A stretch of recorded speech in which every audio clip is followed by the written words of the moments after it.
As we get to the final stretch of the Flow Sports Fix on this Wednesday, wasn't it fun talking about roller derby? Just love it. Someone who I think would be very good at roller derby is our very own Courtney. All aboard the Sports Express, your ticket to sporting news. Absolutely terrifying scenes overseas where, over in the States, they have reopened just one stadium to a full crowd. It's hard to believe when the States are still getting like 60,000 cases a day. Now, we didn't even get that here in Australia over the entire course of the pandemic. 60,000 cases a day, and they've opened up a stadium and taken in a nearly full crowd of 40,000 people. This is for a Major League Baseball game.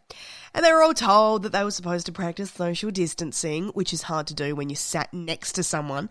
And, you wear masks except for when you're eating and drinking, and just no one's wearing masks, and they're shouting and they're screaming, as you do when you're at a sporting match. And it just makes you think, my goodness, are we going to see another spike over in Texas with this kind of event going down? And I guess time will tell, but still, it's terrifying to watch. When you see an athlete or a sports person with a really, really well-built body, your first instinct is not, my goodness, that must be a golfer. It's just, I've never heard of golfer's bod. It's like a wrestler, yes. Like a bodybuilder, yes. A golfer, not so much. But Bryson DeChambeau, he has been working out like crazy. And you should see the moves on this guy. I mean, some experts are saying that he's actually going to have his back is going to be ruined within the next 10 years. They'd be surprised if he lasts that long because of the speed and the torque and the twist that this guy has got with his swing. It is absolutely crazy. But apparently building the bod helps him with those crazy strong drives. But you know what? It might actually make me be a little bit more interested in watching golf now. And finally, in AFL, a big snub, and plenty of fans of AFLW are furious because of the way that there's, a clash in round 5 with the AFLW Grand Final, possibly being a bit of a warm-up game for the AFL matches on that weekend. Now, surely AFLW, it's been around for a few years, it is the Grand Final. Why is it not the AFL games that will be the precursor to the bigger event of the AFLW season decider?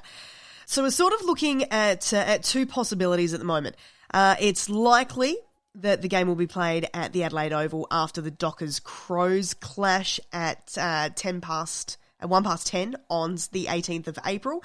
But if Brisbane goes through to the final, it could also be played before Lions versus Essendon on Saturday night. But again, if they do the grand final for the AFLW and make it the minor game for the day, there is going to be some heavy criticism. The AFL have got a big decision to make. And a decision that they do not, and I guess cannot afford to get it wrong. So hopefully calm, very logical heads will prevail in that decision.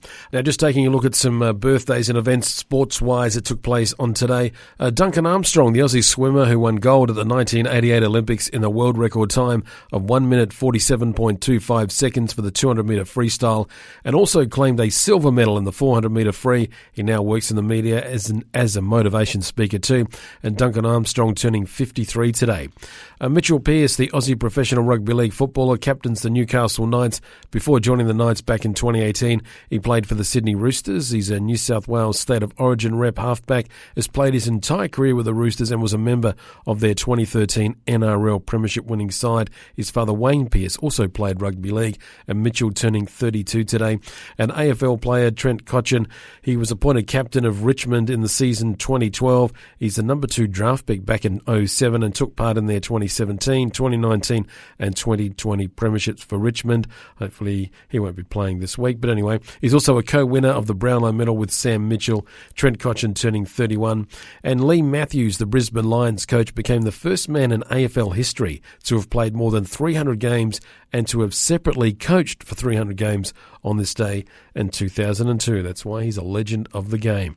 And that's it for our Sports Fix for this Wednesday, the 7th of April.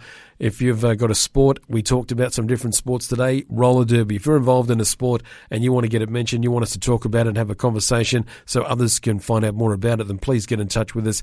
Do it through our Facebook page if you like. FlowFM Australia is the handle to look for, or you can get in touch with us by going to news@flowfm.com.au. Send us an email. We'd love to talk about sport. We love it here and we love sharing it with you as well. That's it for the program today. Thank you for being a part of it. We'll look forward to doing it all again tomorrow. Enjoy your sport, whatever it might be, whether it's on land, whether it's in the water, or even if it's on wheels.